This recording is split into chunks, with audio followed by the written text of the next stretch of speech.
The new-look Kansas City Chiefs is exactly what the NFL feared. So we're going to be going through that and 3 other stories in today's video. So make sure to like this video, and if you want more Kansas City Chiefs news content like this, make sure to subscribe to the channel by hitting that red button down below. The first story is the new-look Kansas City Chiefs are interested in making a trade for DK Metcalf. The wide receiver position has dominated headlines for the Kansas City Chiefs during the 2024 offseason. Wideout was seen as the clear weakness of Kansas City's Super Bowl-winning roster last season. Consequently, wide receiver was the position where they made their biggest free agent signing with Marquise Hollywood Brown. They also invested their top draft pick on wide receiver Xavier Worthy. Unfortunately, the biggest off-the-field storyline this offseason has been the legal troubles of wide receiver Rashee Rice. Despite all of that, I don't believe the Chiefs should be done at wide receiver before training camp kicks off is St. Joseph, Missouri, in a couple of months. Part of that is because of the question marks surrounding Rashee Rice's legal issues and a possible looming suspension. Another part is because I believe the Chiefs are still lacking a starting outside X-receiver. Yes, Xavier Worthy and Marquise Brown have both played a lot of snaps on the outside, but a receiver that lines up outside and a true X-receiver are not the same thing. Both Brown and Worthy are best served lining up off the line of scrimmage, even on the outside, where they can better utilize their speed to get a free release without a defender getting their hands on them. While Marquez Valdes-Scantling never materialized as a reliable pass catcher, he did fill that role lining up on the line of scrimmage and taking on the physical demands that come with that. Even if Rashee Rice plays most of this season, he did his best work out of the slot last year, and if both Worthy and Brown are better off working in space, the Chiefs could use a physical outside receiver. First-round pick to the Seattle Seahawks for DK Metcalf. Metcalf is exactly the type of receiver that the Chiefs have been lacking during Patrick Mahomes' tenure as quarterback of the Chiefs. The closest they ever came to having a true physical X-receiver on the outside was the handful of games where Sammy Watkins was healthy and effective. Even then, he wasn't the physical presence that Metcalf is. If the future of the Chiefs' receiving core was Metcalf at the X and Worthy as a movable chess piece that could move all over, they would already be set at the position. If they end up getting to keep Rice in that mix as well, it would be an almost unstoppable trio. For those that may not be familiar with Metcalf, he's a hulking 6'4", 236 lb3 specimen who ran a 4.33 second time in the 40-yard dash at the NFL Combine. The Chiefs infamously passed on Metcalf in favor of drafting Mecole Hardman, and Brett Veach even mentioned in an interview recently that he regrets passing on Metcalf in the 2019 draft. In his first 5 years in the league, Metcalf has averaged 74 receptions, 1,066 yards, and 8.6 touchdowns per season. He is still just 26 years old. So why would the Seahawks even consider trading one of their best players? Simple. They're in a bad place with the salary cap, and Metcalf has a huge contract. Spotrac has the Seahawks currently sitting at negative $255,309 cap dollars. The NFLPA's report has them with about $2.2 million in space. Either way, the Seahawks are right up against the cap, and that's not good for a team that's not considered a serious Super Bowl contender that has a new head coach that is trying to make over the team. What's worse for Seattle is that with the players they currently have under contract and drafted Jackson Smith-Njigba in the first round last year, so the cupboard wouldn't be completely bare if they did trade him. At this point, some of you might be thinking, if Seattle was going to trade Metcalf this offseason, they would have done it before the draft, so they could get a pick picks to use for this year. However, Metcalf's contract actually makes trading him after June 1st much more beneficial for them. If Metcalf was traded before June 1st, the Seahawks would clear just $9.5 million in cap space, but after June 1st, that number jumps to $17 million. Moving Metcalf also clears $22 million in cap space for 2025, where they are in even worse shape.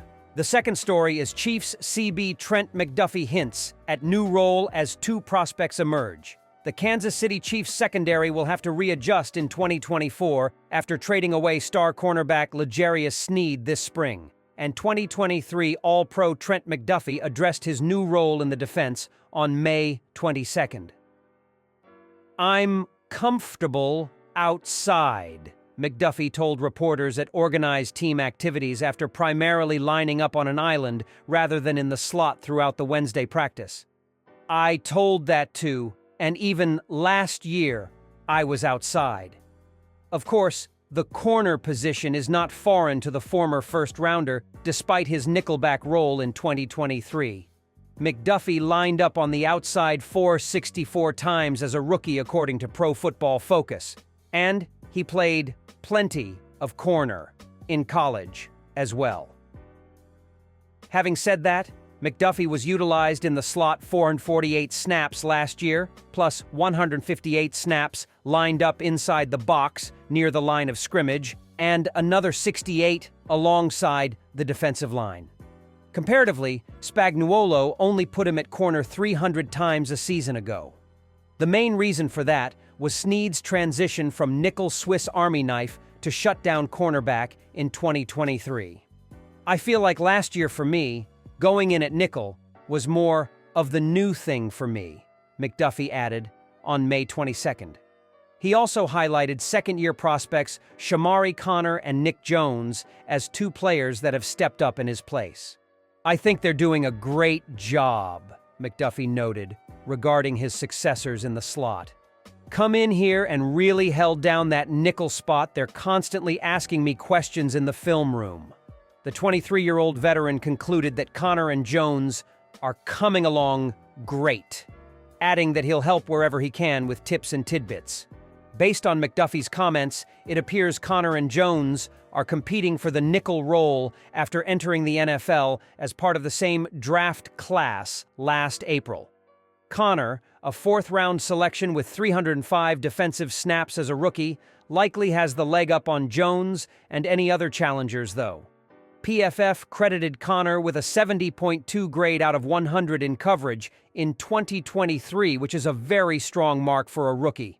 He allowed 15 out of his 18 targets to be caught, but held opposing receivers to just 9.1 yards per reception with no touchdowns against and one interception.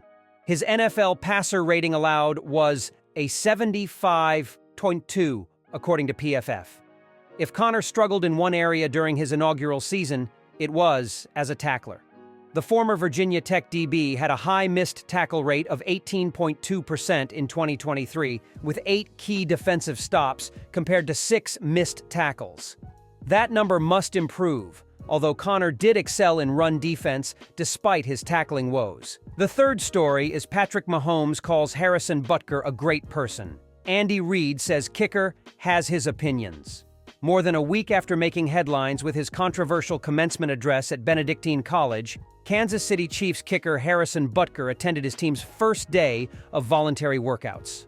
Butker did not speak with reporters Wednesday, but quarterback Patrick Mahomes and coach Andy Reid did, and not surprisingly, they were asked about the May 11th speech in which Butker expressed radical views on gender roles and took shots at abortion, President Biden, and Pride Month while addressing the 485 students graduating from the private Catholic college in Atchison, Can.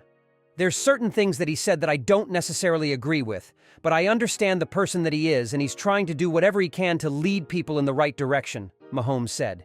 "And that might not be the same values I have. But at the same time, I'm going to judge him by the character that he shows every single day. And that's a great person." Reid said, "I talk to Harrison all the time. I didn't talk to him about this. I didn't think we needed to. We're a microcosm of life here. Everybody's from different areas, different religions, different races.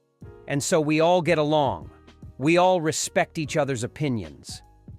Also, as the NFL concluded its spring meetings Wednesday in Nashville, NFL Commissioner Roger Goodell responded to a question about Butker's comments by saying, "We have over 3,000 players. We have executives around the league that have a diversity of opinions and thoughts, just like America does. I think that is something that we treasure. And that's part of, I think, ultimately, what makes us as a society better. Last week, Jonathan Bean, the NFL's Senior Vice President and Chief Diversity and Inclusion Officer, issued a statement saying that Harrison Butker gave a speech in his personal capacity. His views are not those of the NFL as an organization. The NFL is steadfast in our commitment to inclusion, which only makes our league stronger. During his commencement address, Butker told the male graduates to be unapologetic in your masculinity, and told the female graduates that he would venture to guess that the majority of you are most excited about your marriage and the children you will bring into this world.